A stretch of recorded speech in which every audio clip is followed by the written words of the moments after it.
Hello, I am here in beautiful Versailles, France, back on my Saturn line. I feel so grounded when I'm on my Saturn line. I feel so neutral and centered and connected in a really deep way when I'm close to my Saturn line or on it, as I am directly here in Versailles.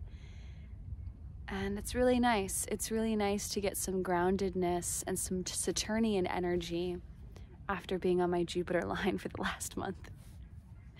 The Jupiter line, you guys might experience this when you travel to your Jupiter lines, but they are very optimistic. They are positive. They are glass half full in energy. There is an abundance of energy on a Jupiter line, and I always feel so good on my Jupiter line. I mean, I've only been to my Jupiter line twice. I've been to Finland, where I had a lot of magical encounters and experiences connecting with other people the first time I went to Finland, and then this time when I went to Estonia, Tallinn, and I lived there for a month.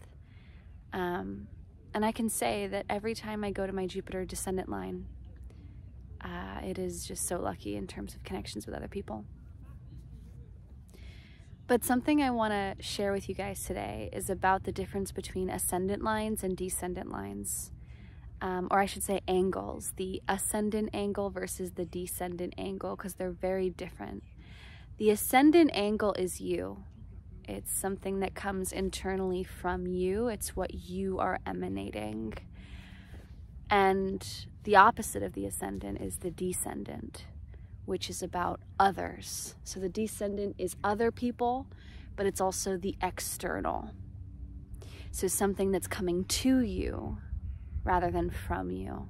So little tip for all of you guys that are into astrocartography is when you look up your map of the world, you're gonna see that you have 4 different types of lines: the ascendant, descendant, IC, MC. Those are the 4 angles in astrology. And so when you go to an ascendant line, it'll say the little symbol AC on it. That's the ascendant line. And the opposite of the ascendant is the descendant, which is the DC symbol on your astro map. And you can learn all about this in a greater depth in my beginner's astrocartography course, which if you're a beginner to astrocartography and you want to get started and be able to learn to read your map with ease, there's 5 hours of content. It's a great beginner's class. I highly recommend it. I'll include the link down below if you wanted to begin your journey understanding your map and interpreting your map. But the 4 angles in astrology are really important because your map is essentially what the angles are. So your map is literally only showing you the angles, or what planets were, which planets were at which angles. That's literally what the map is showing you. Whereas the relocated chart is giving you a more local street view, in-depth detail of all of the areas of life when you move to a certain location. The astrocartography map and the relocation chart is the same thing. The map was based off of the relocated chart. So the foundation of astrocartography is actually the relocated chart, because it's showing you all the different areas of your life, the 12 different areas or the 12 houses, and it's giving you the details or which planets were in which houses, and it's giving you more information and context as to the whole local street view story of a place in the world for you. But if you wanted to get the big global perspective, the big picture zoomed out lens of, okay, what's the theme or story or energy of certain parts of the world, you can look at your map. And the map is usually what I'd start with for a beginner. For someone who knows astrology or is more intermediate, I would definitely highly recommend looking at the relocated chart, because that's going to give you way more detail and information on a place. But the map is showing you where those planets were angular in the world. So it's showing you the energies and which cities and which places are going through those lines. Descendants are often other people. It can also be influences that we're not even consciously aware of. Like, it's unconscious projections and manifestations, whether it's in people or external environment things. So the descendant's really important, but it's things that are like really like coming in, especially when we're looking at the 7th house. When the descendant moves to the 7th house in your relocated chart, it's a very active, angular place to have things happening to you. And so you know, being on my Jupiter descendant for the last month, I mean, Jupiter relocated to my 7th house, and it was like a lot of external events and people and experiences happening to me that were very lucky and fortuitous, and like just this sense of opportunity is just flourishing when I was on my Jupiter descendant.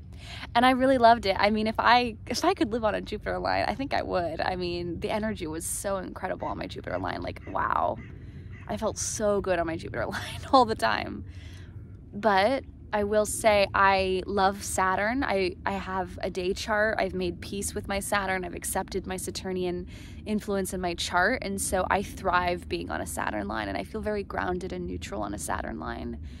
And yeah, I relish, I embrace Saturn. I really do. And so if I had to choose between Jupiter versus Saturn and Venus, which I have here in France, I definitely prefer Saturn and Venus over my Jupiter line, even though the energy was so high and incredible and confident and just unreal. Unreal energy.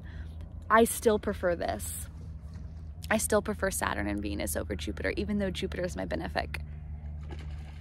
We're seeing, oh my God, there's so many jumping fish here in Versailles in the water. I wonder if I can catch something.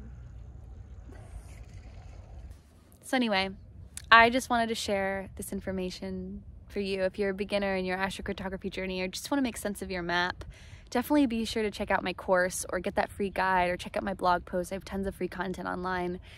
But know that that's a big difference between the ascendant and the descendant. One is you and your embodiment and the energy that's radiating from you and your filter and your perspective and your lens and what's coming through you versus what's coming from others and what's coming from an externalized place, things that are happening to you rather than from you. So I hope that this provides some clarity on those two angles in astrology and astrocartography. And I'm sending you so much love and so much grounded, Saturnian, earthy, connected energy from Versailles. Have a magical day, and I'll see you guys in the next video. Bye.